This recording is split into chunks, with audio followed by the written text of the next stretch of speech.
Hi everyone, it's Teresa Green from Slow Paths Wellness, and this one I guess we'll call a Wellness Wednesday because it's mostly about Chinese medicine.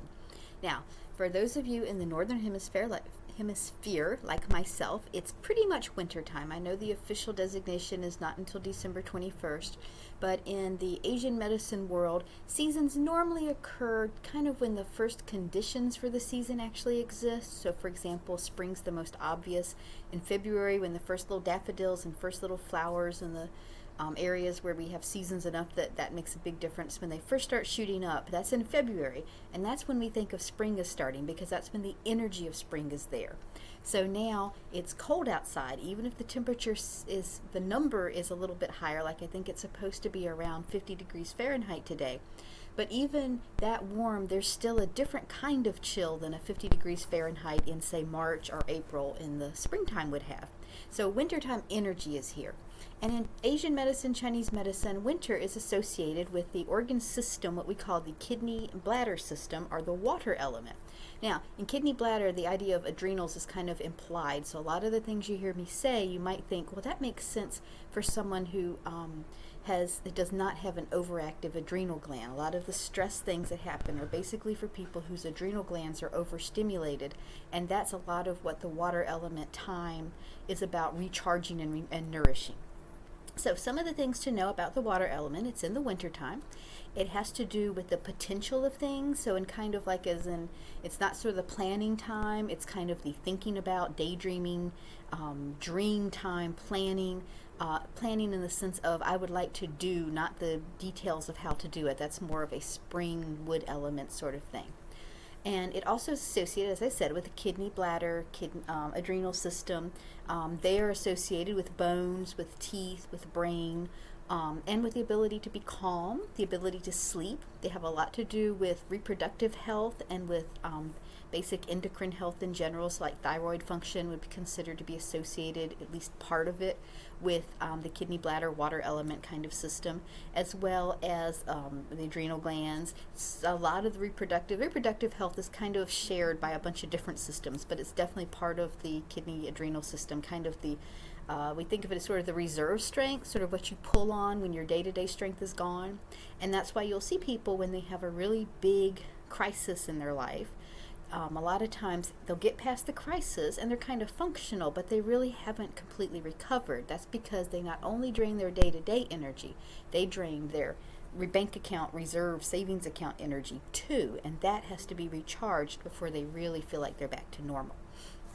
So what I do here at Slow Paths Wellness with the water element kind of idea, I do a few things. One, in the wintertime, I encourage people to do things to nourish that kind of calm, kind of peaceful energy. I talk to people about while you're inside, especially on snow days and things like that, when the weather's not really great for getting out, or it gets dark so early that you kind of come home early if you're not a night owl like I'm not, and to kind of do a little more time just sitting still, just kind of letting yourself muse about what you want to be, what you want to see in your life, what you've seen in your life, what you're feeling, being the mindfulness component, who you are, how that reflects you, how you believe that reflects the values that are important to you.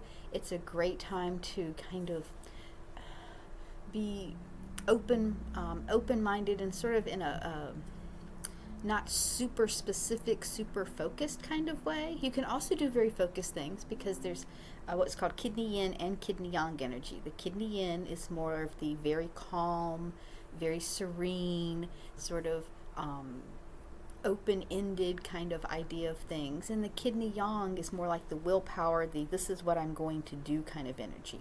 But for most people, the giving yourself time just to be unfocused, just to kind of move in general directions, and to not necessarily have a plan for anything, every single thing in your life, is a really useful tool to help you be able to make sure your plans are actually going where you want to go. So what I suggest to people is that they take some time in the next few weeks between now and say the middle or end of January, and excuse me, and instead of making resolutions, that they make plans. They make not even plans, they make a dream list. So they kind of think, this is how I want my year to look as time goes on. So and a lot of times I tell people to look at what they want to be feeling as time goes on, as opposed to what they want in a concrete way. So this time next year, for example, I would like to feel very settled. I would like to feel very accomplished. I would like to feel very open and expansive, like I don't feel like, where I don't feel like every single moment of my time is tied up. I'd also like to feel very productive, like I'm helping people and helping them in a way that doesn't deplete me but nourishes both of us. And so from that kind of start, and I want to be able to move in the direction that will lead me to that. So that means I won't be starting 15 different projects. It means if I have 15 different projects, then I'll be trying to close some of them down. I'll be trying to either finish them or cut them off if it's something I don't need to be pursuing anyway. I'll be looking for more downtime. I'll be looking for more time, perhaps not completely down, but to kind of nourish things, to kind of learn how to do better, for example, with my coaching practice, how to step back more, be less of the consultant and more of the empowerer, someone who's more listening to what someone else wants and helping them make the steps they need to make to kind of tease out how they want to do things in a way that's effective, because most people do actually have the steps in place. They may not have them all, but sometimes they just haven't been able to talk their way through in their mind from where they are to where they want to be, because sometimes they limit themselves, sometimes they buy into limits other people have placed on them, or sometimes there's a major blockage like a health issue or something like that that they don't know how to transcend, and I probably don't either. But between the two of us, we can help you figure out what that would look like. And sometimes it means taking a step in a direction where you don't necessarily know where it goes, but you feel like the step is very positive. So that's kind of a water element idea. So if that is if that rings true with you, if you want to learn more about that, you can feel free to contact me. There's a link to my website below here, and you can fill out the contact page and we can talk about some coaching.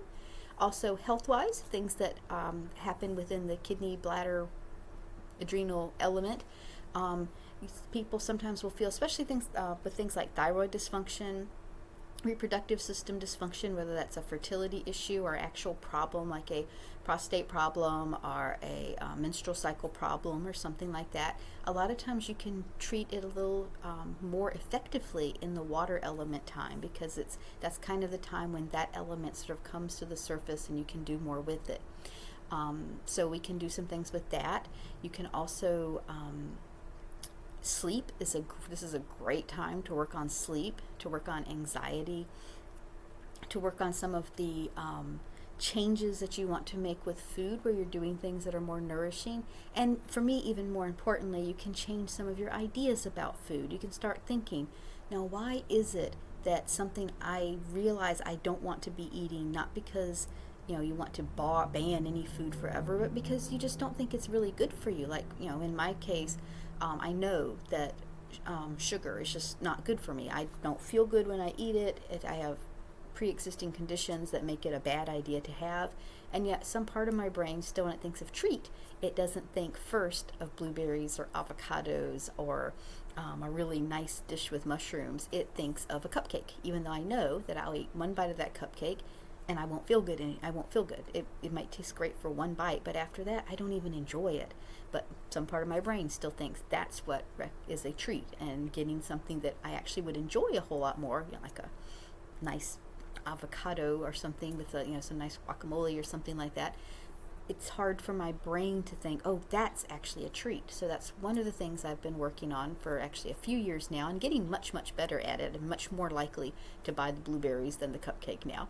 And to continue to tell my body, you know what, here's the thing, we are going to have a treat, and it's going to be cherries, because you love cherries, and you love cherries. So we will put some cherries on a sweet potato, a Japanese sweet potato, because they have a different flavor, and they work really well as kind of a complement to another food on top of them.